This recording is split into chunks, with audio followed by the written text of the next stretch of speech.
The History of Caliph Stork. Chapter 3. The enchanted ones wandered sorrowfully through the fields, not knowing, in their calamity, what they should first set about. To the city they could not return, for the purpose of discovering themselves, for who would have believed a stork that he was the Caliph? Or, if he should find credit, would the inhabitants of Baghdad have been willing to have such a bird for their master? Thus, for several days, did they wander around, supporting themselves on the produce of the fields, which, however, on account of their long bills, they could not readily pick up. For eider ducks and frogs they had no appetite, for they feared with such dainty morsels to ruin their stomachs. In this pitiable situation their only consolation was that they could fly, and accordingly they often winged their way to the roofs of Baghdad, to see what was going on therein.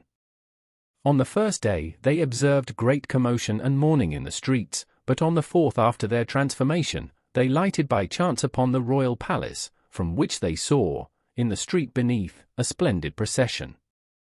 Drums and fifes sounded. On a richly caparisoned steed was seated a man, in a scarlet mantle embroidered with gold, surrounded by gorgeously attired attendants. Half Baghdad was running after him, crying, "Hail, Misra! Lord of Baghdad!" All this the two storks beheld from the roof of the palace, and the Caliph Hasid exclaimed, "Perceivest thou now why I am enchanted, Grand Vizier?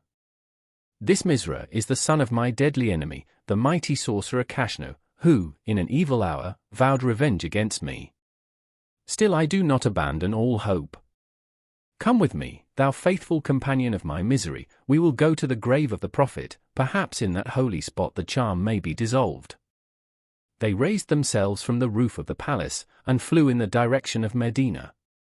In the use of their wings, however, they experienced some difficulty, for the two storks had, as yet, but little practice. "O sire," groaned out the vizier, after a couple of hours, "with your permission, I can hold out no longer, you fly so rapidly. Besides, it is already evening, and we would do well to seek a shelter for the night." Hasid gave ear to the request of his attendant, and thereupon saw, in the vale beneath, a ruin which appeared to promise safe lodgings, and thither, accordingly, they flew. The place where they had alighted for the night seemed formerly to have been a castle.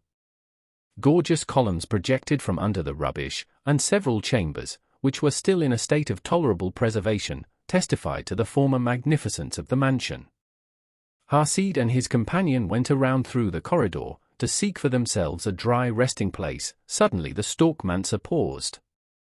"Lord and master," he whispered softly, "were it not foolish for a grand vizier, still more for a stork, to be alarmed at spectres, my mind is very uncomfortable, for here, close at hand, sighs and groans are very plainly perceptible." The Caliph now in turn stood still, and quite distinctly heard a low moaning, which seemed to belong rather to a human being than a beast.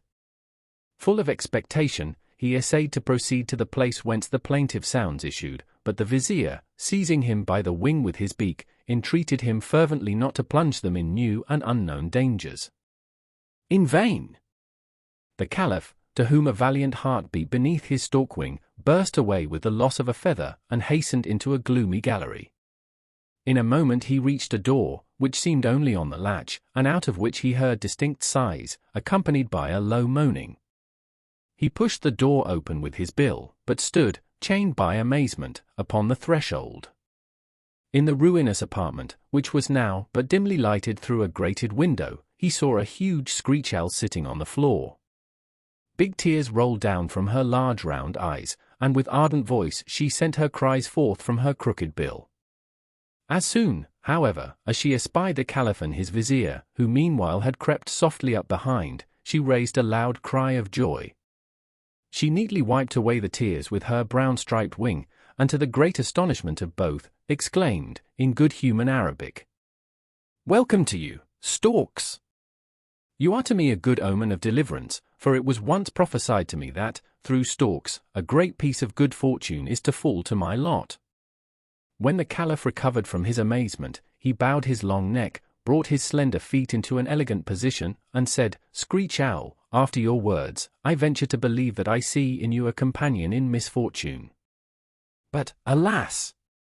This hope that through us thy deliverance will take place is groundless. Thou wilt, thyself, realize our helplessness when thou hearest our history." The screech owl entreated him to impart it to her, and the Caliph, raising himself up, related what we already know.